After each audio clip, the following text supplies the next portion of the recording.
Dans cette première capsule vidéo, je vais faire un résumé en fait du TP3, toutes les commandes qu'on a vues à venir jusqu'à maintenant. Donc, premièrement, dans le TP3, on avait plusieurs vues. Donc, on a vu que si on cliquait sur la roulette, double-clic, ça faisait un zoom étendu et on voyait l'ensemble du dessin. Donc, ce que j'ai fait, c'est que j'ai préenregistré dans ce dessin-là les questions 1 à 9 sous forme de vue. Donc, si on tape la lettre V au clavier, on va avoir des options qui vont apparaître. V. Je vais aller chercher l'option ou la commande vue. Dans la commande vue, je viens cliquer sur les vues des modèles. En cliquant sur le petit plus, je peux activer la vue que je veux avoir. Donc, double-clic sur la vue 1. OK, ça m'amène automatiquement à la vue correspondante au chiffre que j'ai choisi.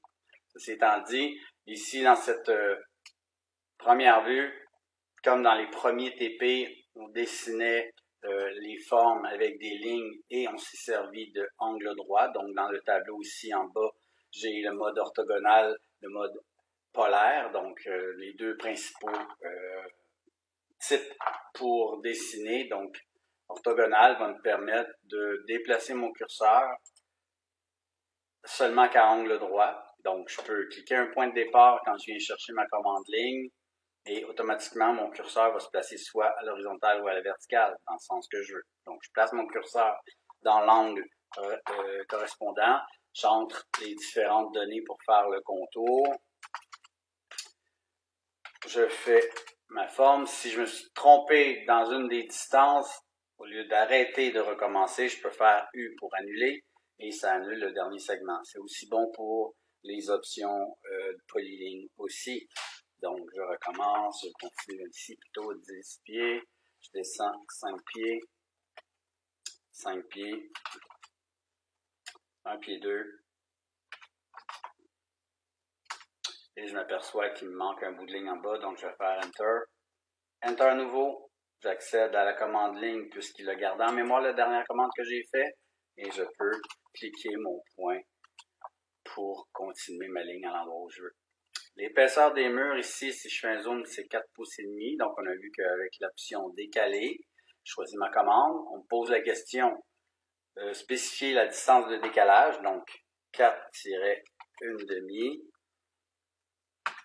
Je viens choisir mes lignes et je peux décaler chacune d'entre elles de façon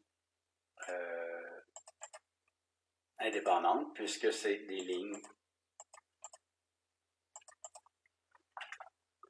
Ensuite de ça, on avait vu qu'avec la commande raccord, donc ici, raccord, je vais m'assurer que le rayon, donc si je tape ou je choisis la lettre R ou je choisis l'option rayon, j'appuie ou j'entre la valeur 0 pour être sûr que c'est un angle droit.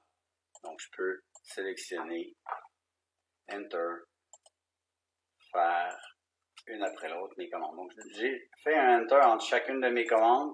Si je veux éviter d'avoir à faire Enter à chaque fois, quand je fais mon option raccord, je viens choisir multiple et là, je peux continuer à faire mes raccords sans même avoir à faire des Enter ou entrer entre chaque. Ceci étant dit, quand j'ai terminé échapper ou Enter, et je viens faire la commande ligne pour tracer les bouts qui me manquent. Ça, c'est le résumé de la vue 1. Donc, commande ligne, angle droit, raccord et décalage. C'est avec ces options-là que j'ai fait l'ensemble de cette vue. Si je passe à la vue, je vais prendre l'option vue, donc V.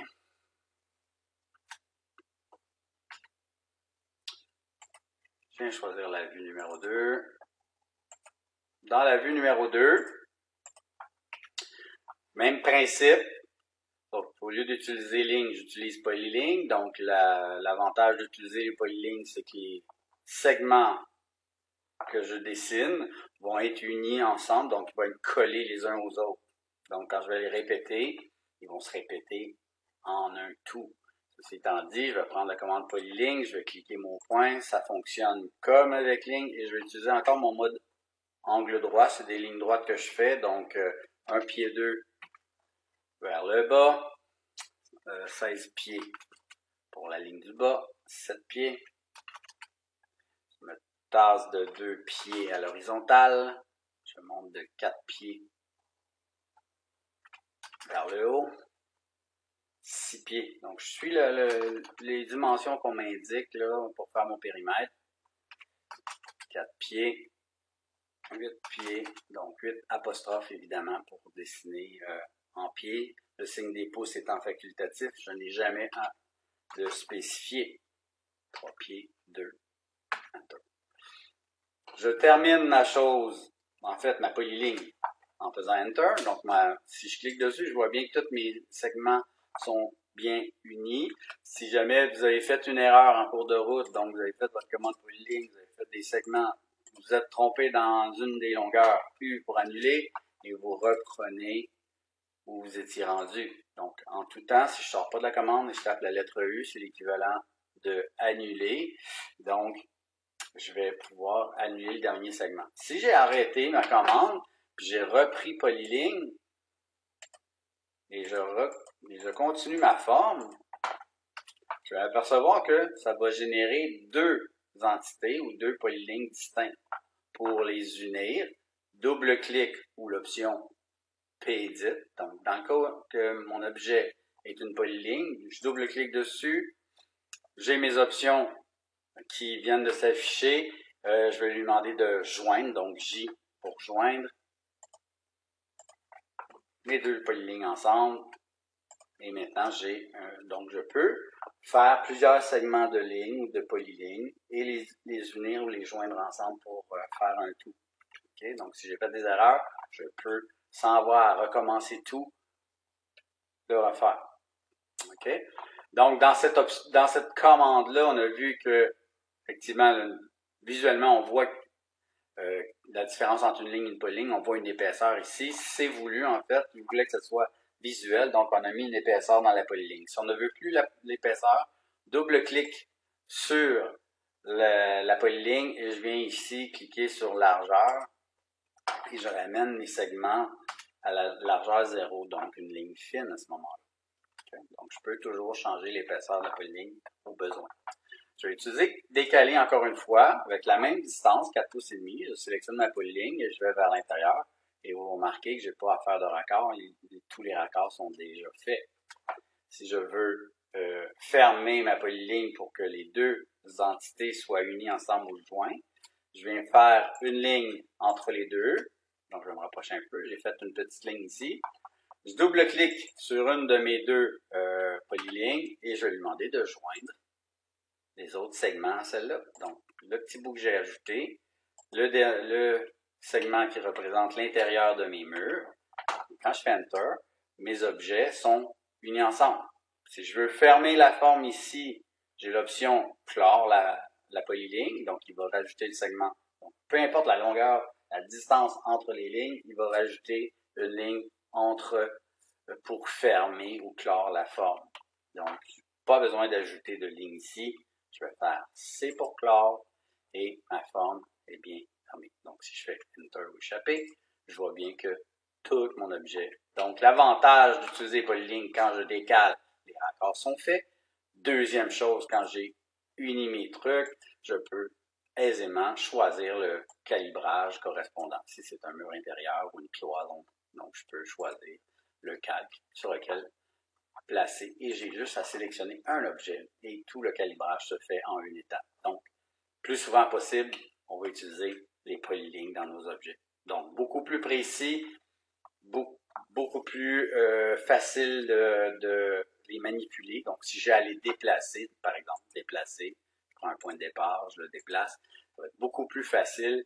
Le copier, même chose. Donc, si je veux copier mon objet, je le sélectionne, je clique un point et je vais pouvoir le copier le nombre de fois que je veux, à l'endroit que je veux. Et ce, de façon rapide et efficace. Je fais la vue 3.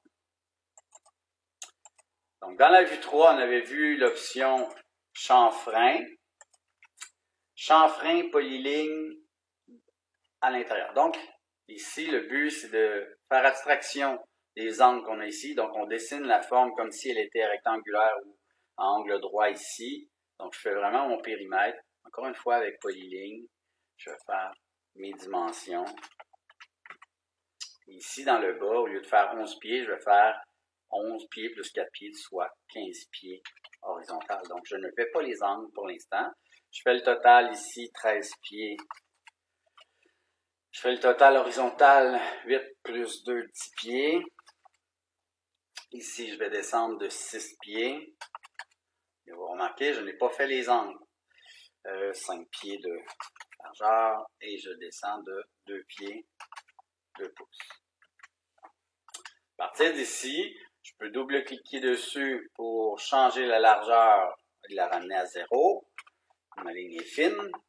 Je ne fais pas tout de suite mon décalage puisque j'ai des angles à pratiquer. Si je fais tout de suite mon décalage, mes angles intérieurs ne seront pas bons selon ces dimensions-là. Il va falloir prendre les dimensions intérieures pour les faire. Ceci étant dit, je vais faire le périmètre extérieur. Donc, j'ai besoin d'un chanfrein ici. À partir du coin, je veux que l'angle commence à 4 pieds horizontalement, 2 pieds verticalement. Cette distance est appelée l'écart. Donc, l'écart entre le coin et le départ de mon angle. Donc, je vais aller ici dans l'option raccord. Vous voyez, il y a une petite flèche à côté. Ça veut dire qu'il y a des commandes qui sont imbriquées. Donc, je peux aller faire ici chanfrein. Chanfrein va fonctionner avec des distances, donc avec des écarts. Donc, il doit nécessairement stipuler l'angle que je veux avoir. Donc, si je clique sur écart, prenez l'habitude de donner l'ordre dans lequel vous cliquez vos lignes. Et moi, j'ai pris pour habitude de dire que la distance 1, c'est toujours ma ligne horizontale. Donc, je ne me trompe jamais dans le choix de mes lignes quand il vient le temps de les sélectionner. Donc ici, je vais entrer ma distance horizontale 4 pieds. Enter. Distance verticale ou deuxième distance 2 pieds. Enter. Et là, il me demande de sélectionner les lignes. Donc, première ligne qu'on sélectionne, ligne horizontale, puisque mon 4 pieds est là-dessus. Deuxième ligne, verticale, et mon angle se crée automatiquement. Okay. Je pourrais répéter le même chanfrein ici. Donc, j'ai 4 pieds horizontales, 2 pieds verticales. Donc, 4 pieds horizontales, 2 pieds verticales. Et le dernier ici, chanfrein de 2 pieds par 2 pieds. Donc, dans ce cas-ci, je vais aller changer mon écart pour le placer à 2 pieds, 2 pieds. Donc, distance 1, distance 2 sont égales. Je peux les sélectionner dans l'ordre que je veux, puisque la distance est la même. Donc, chose à se rappeler dans cette commande-là, toujours spécifier l'ordre des distances. Donc, la distance 1, dans mon cas, j'avais sélectionné l'horizontale. Distance 2, verticale. Donc, l'ordre dans lequel je vais sélectionner mes lignes va être beaucoup plus facile. Une fois que ça c'est fait, je vais faire comme dans le premier exercice, décaler 4 pouces et demi ma ligne. Mes murs se font automatiquement. Je veux joindre mes deux polylignes entre elles. Je trace une ligne pour relier les deux ensemble. Je double-clique sur la première polyligne. Je vais faire l'option joindre. Je sélectionne ma ligne de la polyligne intérieure. Enter. Et on fait clore pour fermer la forme. Si j'ai bien fait ma job, tout est joint et je peux changer mon calibrage rapidement pour lui dire que c'est une cloison.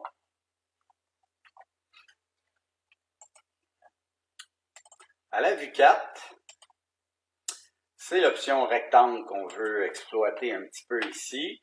Donc, on a vu que dans l'option ici rectangle, si je clique un point sans même spécifier rien, je peux faire un rectangle aux dimensions aléatoires en cliquant tout simplement. Okay? Si je veux être plus précis, je vais cliquer un point et je vais aller sélectionner mon option C pour cote. Et là, je peux donner la distance horizontale, 5 pieds par 3 pieds. Et je positionne le rectangle dans l'angle, dans la position que je veux. Mon rectangle fait 5 pieds de large, 3 pieds de long. Ça, c'est pour l'option angle droit. Option raccord, on a vu qu'on pouvait faire un raccord à angle droit. Moi, si je veux avoir les coins arrondis avec un rayon de 6 pouces, quand je vais faire raccord, plusieurs options s'offrent à moi. Je peux utiliser comme on a vu dans la vue numéro 2, l'option raccord. Dans ce cas-ci, je vais cliquer sur rayon pour spécifier la distance que je veux, en fait, l'arc que je veux avoir, donc 6 pouces de rayon, et je peux sélectionner une ligne à la fois. Si j'en ai plusieurs, on avait vu qu'on pouvait utiliser l'option multiple, donc je peux faire multiple et cliquer. Cette option va être utile si j'ai 1, 2, 3 côtés à faire, mais si j'ai les 4 côtés à faire, l'idéal, je vais annuler la chose. Si je veux utiliser raccord, je fais mon rayon. Donc, je m'assure que mon rayon est à 6 pouces. Et au lieu d'utiliser multiple, comme c'est un rectangle, c'est l'équivalent d'une polyligne. Donc, si je clique sur polyligne, lui, qu'est-ce qu'il va faire? C'est qu'il va voir toutes les intersections et il va les raccorder automatiquement.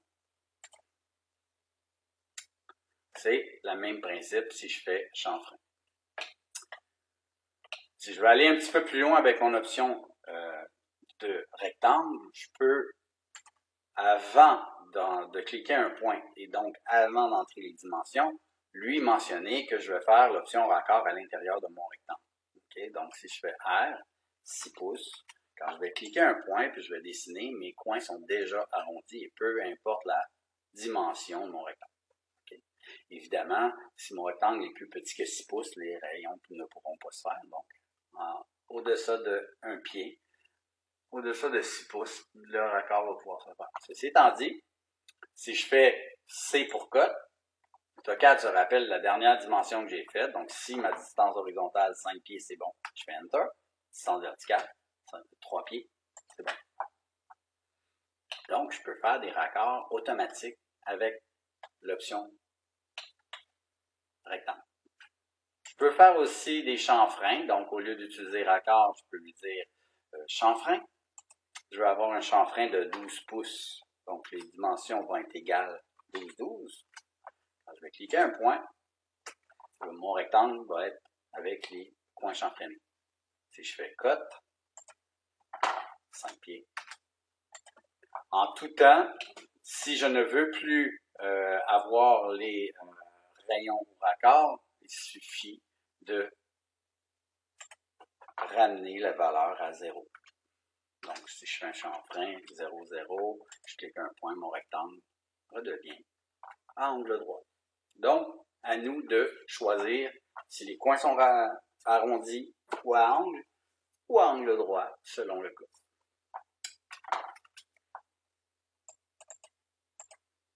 Dans la vue 5, on voulait, nous pouvons insérer des images en AutoCAD qui vont nous servir d'inspiration ou de modèle pour plus ou moins suivre les formes. Okay, ceci étant dit, si je veux dessiner un logo de compagnie ou des trucs comme ça, je peux insérer l'image qui provient d'Internet, une capture d'écran, peu importe, une photo, et la procédure est la même. Donc, je vais aller dans le tableau, en fait, la série de commandes d'insertion, et j'ai ici dans le milieu référence. Référence, c'est pour attacher une image qui provient de votre X, etc., donc de votre intranet, peu importe.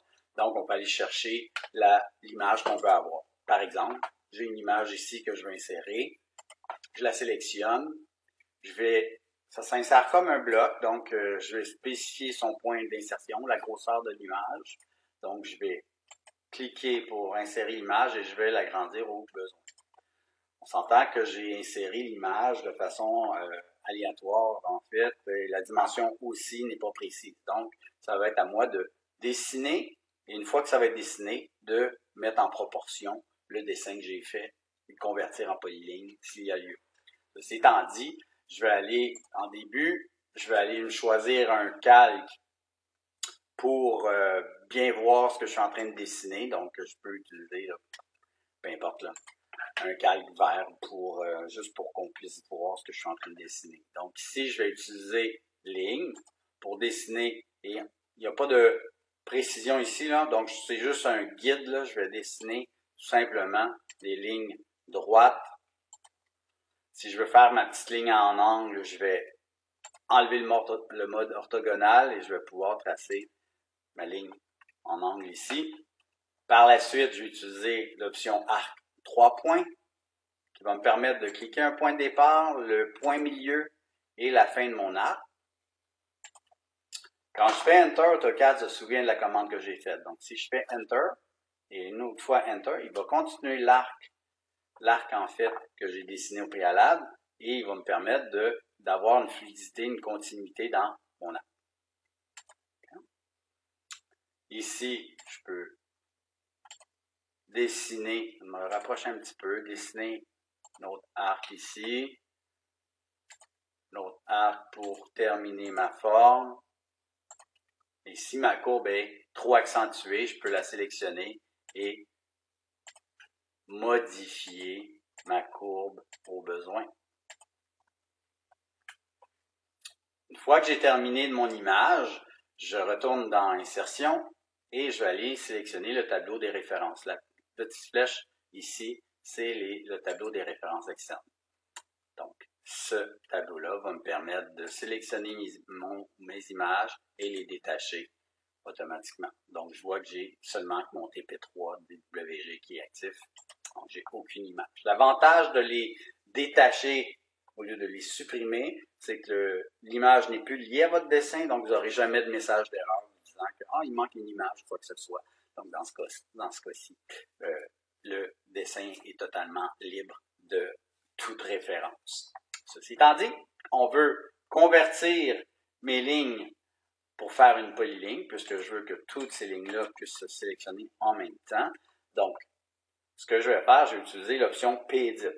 Vous avez vu que dans la vue où on a dessiné une polyligne, on pouvait double-cliquer dessus. Dans le cas ici, si je double-clique, il m'indique que c'est une ligne, donc je n'ai pas les options joindre.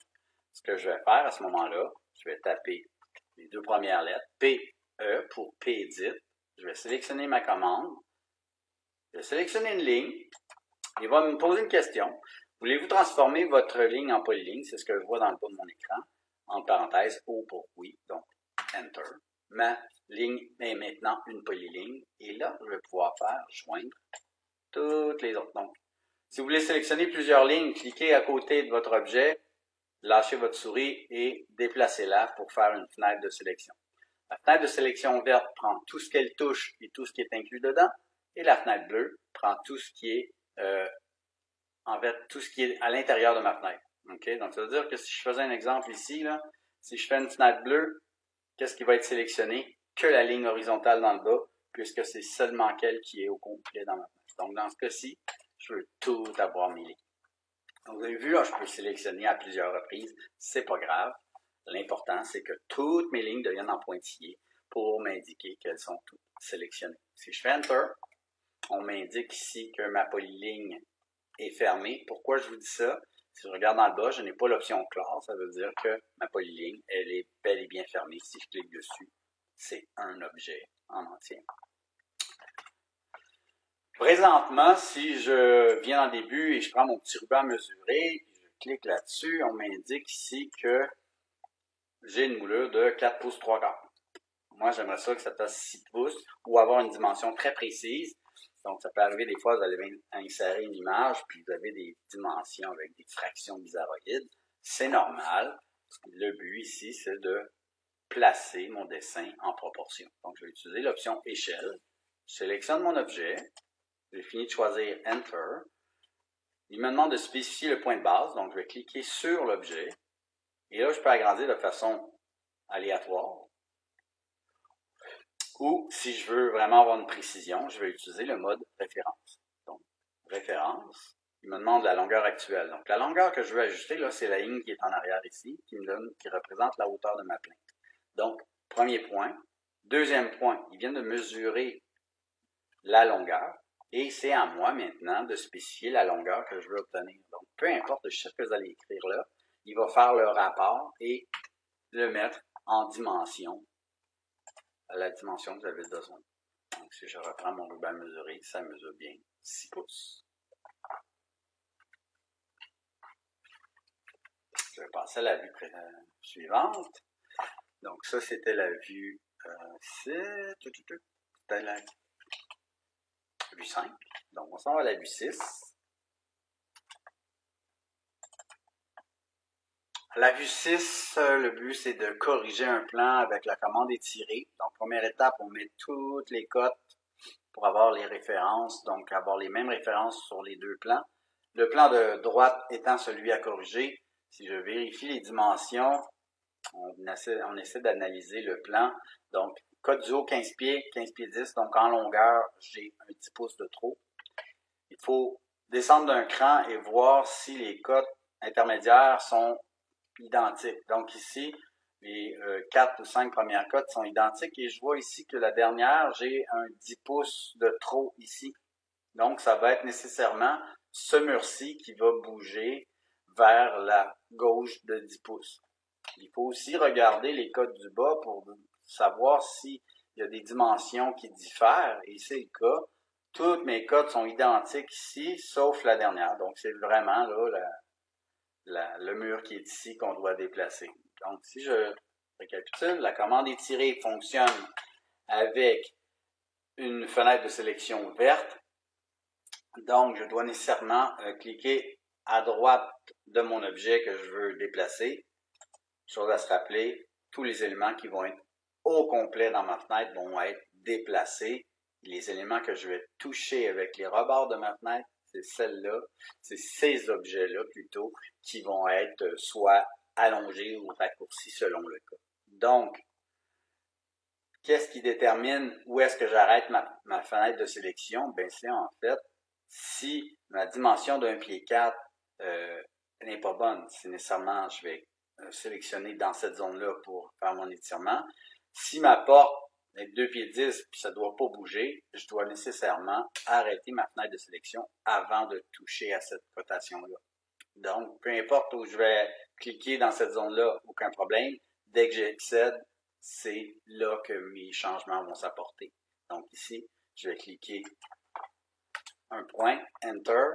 Je vais cliquer un point de départ. On ne clique pas sur l'objet, on va cliquer complètement à côté de l'objet. Je vais m'assurer que je suis en mode orthogonal pour être sûr de faire des déplacements horizontaux ou verticaux selon le cas. Donc, je place mon curseur dans le sens que je veux aller et je lui indique la valeur donc, que je veux faire. Donc, 10 pouces. Je fais un autre exemple. Donc, je vois bien 15 pieds, 1 pied 2, parfait. 6 pouces, parfait. Donc, je peux aller un petit peu plus loin. J'ai un mur de 5 pouces et demi ici, parfait. Oh, ici, je devrais avoir 6 pieds, il me manque un quart de pouce. Ici, je devrais avoir 6 pouces, il me manque un quart de pouce aussi. Donc, la zone de 5 pieds, 11 pouces, 3 quarts doit être étirée de un quart de pouce. Donc, ce que je vais faire, je vais m'assurer que je clique dans cette zone-là et je vais m'assurer de sélectionner tous les éléments que je veux déplacer. Si j'en sélectionne qu'une partie, c'est le mur qui va y copier et moi, ce que je veux faire, c'est le déplacer. Donc, je vais le sélectionner au complet. Je clique un point, je lui donne la distance.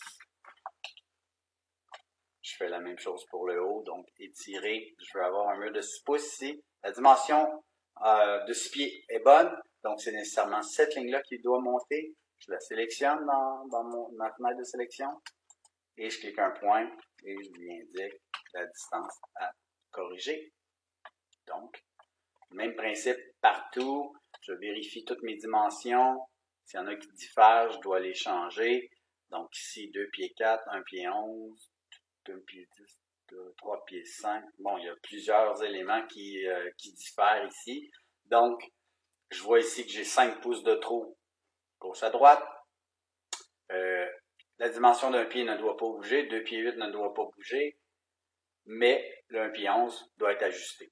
Donc, je vais prendre ma fenêtre de sélection, passer dans mon 3 pieds 5. J'englobe tous les éléments qui doivent être déplacés et je clique dans les zones que je veux étirer ou allonger.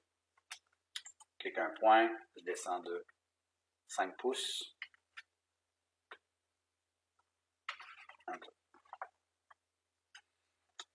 Toutes les dimensions sont bonnes. Donc ici, pour terminer ma vue, une fois que c'est fait, là je peux corriger mes cotes, les monter.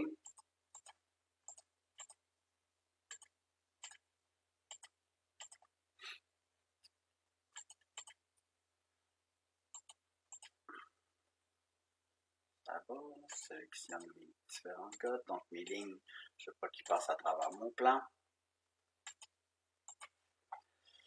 Ça va pour ça. Une fois que ça c'est fait, je peux faire des hachurages. Les hachurages, en fait, je vais les avoir sur un calque grisé, donc je vais aller voir dans mes calques, dans ma zone existante.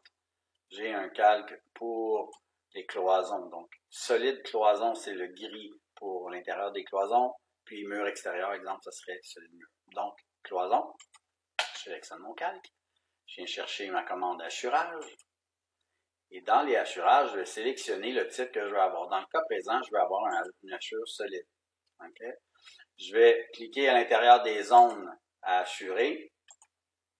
Et petit truc, assurez-vous d'avoir la zone à hachurer à l'écran avant d'aller chercher votre commande. Donc, ne faites pas des zooms pour agrandir la zone.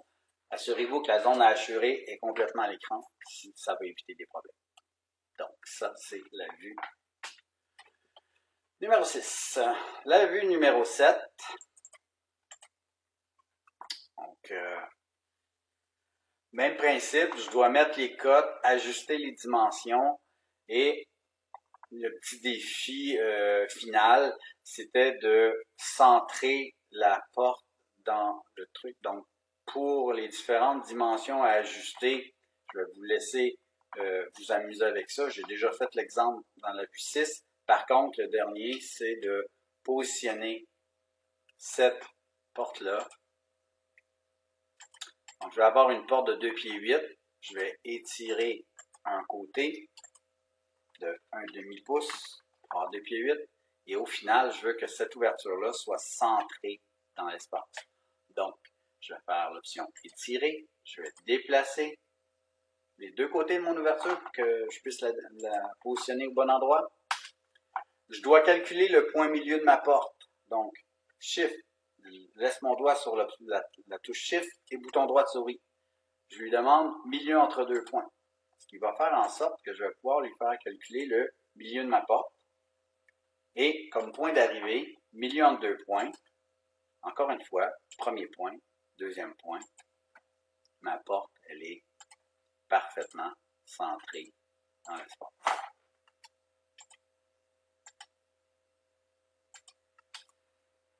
Donc, avec l'option à étirer, si mes dimensions sont inégales, puis ça ne me tente pas de calculer la différence entre les deux, je vais faire étirer, j'englobe les deux éléments, en fait, l'élément que je veux déplacer, la porte. Enter. Quand il me demande un point de départ, au lieu de cliquer un point à côté parce que je connais la distance, je fais Shift, bouton droit de souris, point milieu de deux points. Premier point, deuxième point, c'est le milieu de ma porte. Shift, bouton droit de souris, milieu en deux points. Premier point, deuxième point, qui, en fait, sont les extrémités de mon mur. Ça m'a permis de centrer la chose. Pour la suite de la vue 7, je dois calibrer. Donc, chacune de mes lignes doit positionner, choisir le calque correspondant. Donc, une fois que j'en ai choisi un, si je veux copier les propriétés, je peux prendre mon petit pinceau puis répéter la couleur où j'en ai besoin. Donc, je viens positionner mes calques. Une fois que j'ai terminé de faire mon plan, mon but, c'est de faire les hachurages. Donc, hachurage solides, je les ai faits comme dans la vue numéro 6. Et après ça, j'aimerais ça faire des hachurages pour des symboles de revêtement de plancher. Exemple, de la tuile céramique 12 par 12, je veux les centrer à un endroit précis. Je vais enlever le texte ici pour que ça nuise. Et je vais placer des lattes de bois, donc des lattes verticales à 3 pouces et 1/4 vertical.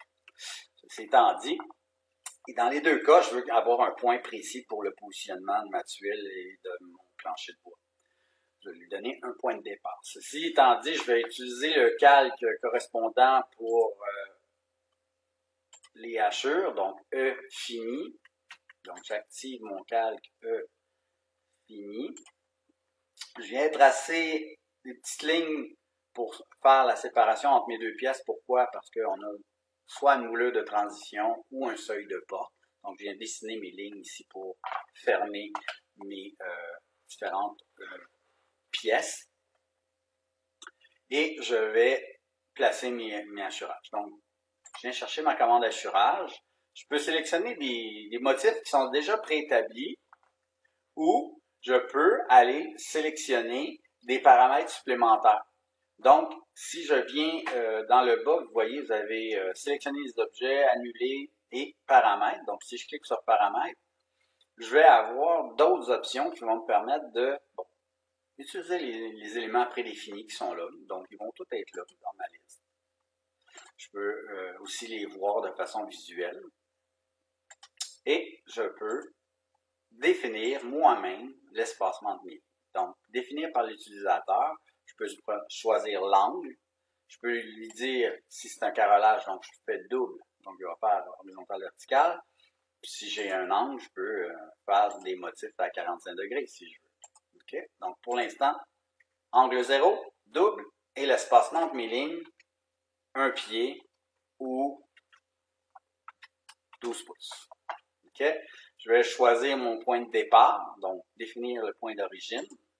Et mon point d'origine, je veux qu'il soit placé dans le milieu de ma porte. Donc, Shift bouton droit de souris, on peut faire milieu en 2 points, mais comme il y a déjà une ligne, je peux très bien dire, prends le milieu de la ligne comme mon point de référence. Une fois que ma colonne ici est toute placée, je vais choisir les points à l'intérieur de ma pièce pour faire mes hachurages. Vous allez remarquer que si votre porte est déjà installée, il va faire le contour de la porte, donc à nous d'aller cliquer dans l'arc de porte pour pouvoir avoir nos hachurages à l'intérieur. Même principe pour celle du bas, donc je vais utiliser hachurage, paramètres, et dans le cas présent, je ne veux pas que ça soit double, je veux que ça soit à 90 degrés, donc des lignes verticales, et l'espacement entre mes lignes, 3-1/4, et je choisis mon point de départ, dans le cas présent, le coin de la pièce. Donc avec mon curseur, je vais lui positionner mon origine dans le coin de ma pièce. Choix de point, comme j'ai fait tantôt, et je vais en mettre aussi dans ma porte. Voilà pour la vue 7.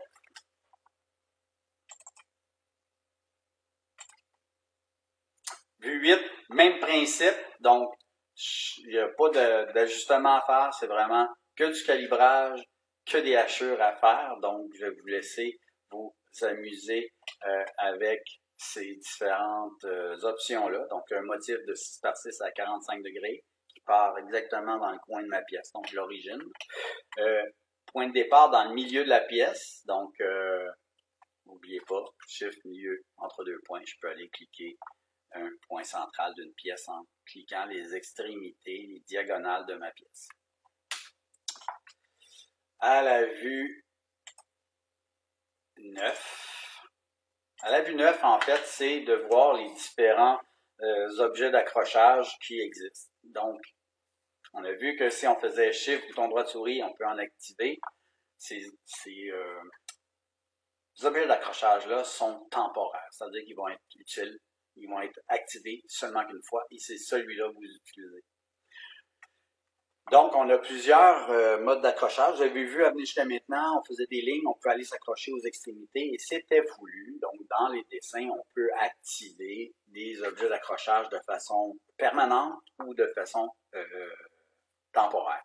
Donc, dans le cas où je veux activer des objets d'accrochage, regardez dans le bas de votre écran, vous avez ici curseur d'accrochage 2D actif. Donc, si je clique ici, il est en blanc, ça veut dire que maintenant, si je faisais une ligne, il ne va pas s'accrocher nulle part. Okay? Donc, assurez-vous que ça, c'est actif à 99% du temps, on en a besoin. Okay?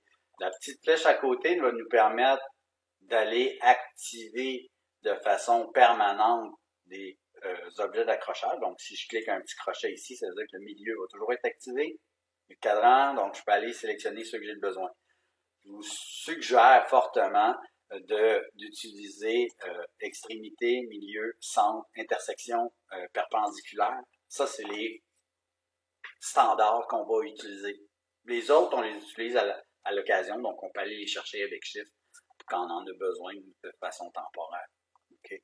Donc, on peut aller les activer de cette façon-là. Puis, on a aussi un tableau qui nous les montre aussi. Donc, ça, je peux aller tous les sélectionner, tous les effacer en une étape. Je peux cliquer dans les zones, ceux que j'ai besoin. Okay?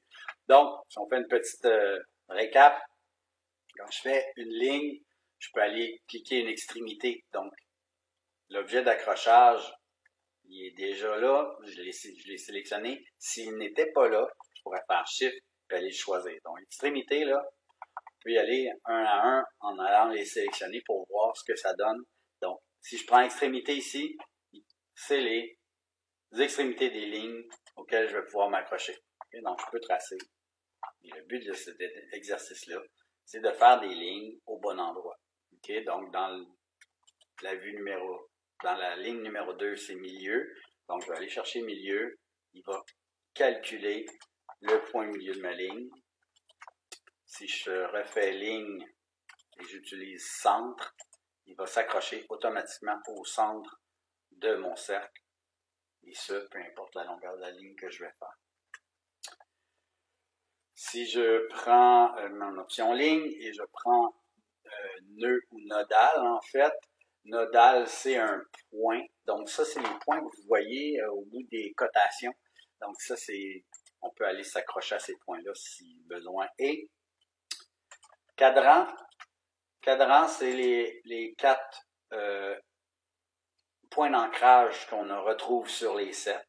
Donc, on peut aller s'accrocher au cadran du cercle. Intersection, donc il va aller non pas à l'extrémité des lignes, mais au croisement des lignes. Donc, on peut aller s'accrocher. Je vais enlever le mode orthogonal pour qu'on voit bien. Là. Donc, il va venir s'accrocher automatiquement. Et c'est très précis. Vous faire les zooms que vous voulez. Là. Il n'y a aucune chance qu'il soit à une distance X de la ligne. Il s'accroche vraiment sur la ligne. Okay. L'option extension va être pratique qui est là d'emblée, honnêtement. Si je prends extension, il va venir s'aligner sur la ligne. Donc, je peux me déplacer, dire, je vais me placer à 12 pouces de cette ligne-là. Il va venir se placer automatiquement à la distance que j'ai demandé. Et si je faisais un zoom, là, je verrais que la position est parfaitement alignée avec la ligne. Insertion, donc l'insertion du texte. Donc, si on a du texte ou un bloc, quand on clique sur un bloc, on a un point de départ. Le texte aussi, on a un point de départ et ce point-là s'appelle l'insertion. Donc, je fais bouton droit de souris si je viens chercher insertion dans ma... Ils l'ont mis point d'insertion. Quand je vais vis-à-vis un bloc ou un texte, on voit le petit point d'ancrage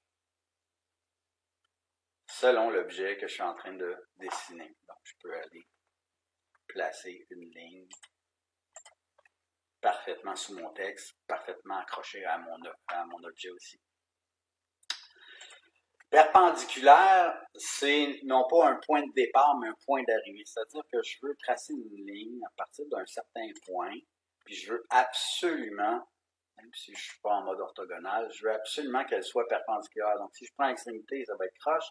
Si je viens chercher perpendiculaire, il va se placer automatiquement à angle droit. Donc, il va calculer 90 degrés. Et ce, que ma ligne de départ ou ma ligne d'arrivée soit oblique, droite, peu importe, il va calculer la perpendiculaire.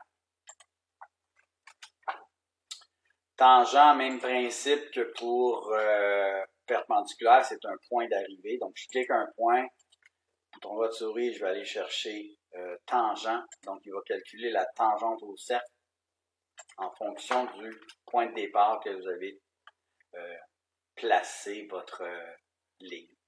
Okay.